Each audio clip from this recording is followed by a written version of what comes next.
Hello guys, welcome back to NFT Inspo. For today's video, we are going to show you how to fix Snapchat app camera rotate problem. So, if you're interested, let's start the tutorial. Now, solving this issue is pretty simple. So the first thing you want to do here is you want to locate your Snapchat. Now in this case, what we need to do next is we need to access a few things here. So in this case, you want to look for Snapchat here, press and hold on it, and you want to go ahead and click on the eye icon that you see next to the trash can icon there. Let's go and click on the eye icon here. Now from here, what we need to do next is you want to make sure that you force stop the app first. So at the bottom left here, click on force stop, click on OK. Now from here, click on clear data at the bottom right here, and you want to go ahead and click on clear cache and click on OK.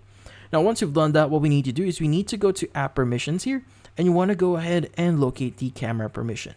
Now if you already have this allowed on your device, like for example, you could basically see the allow only while using the app itself. You want to go ahead and switch this to don't allow first, then go back to allow only while using the app, and you want to go ahead and go back here and see if that solves the issue. And that's about it. So hopefully this video was able to help you. Like and subscribe to NFT Inspo. Thank you for watching.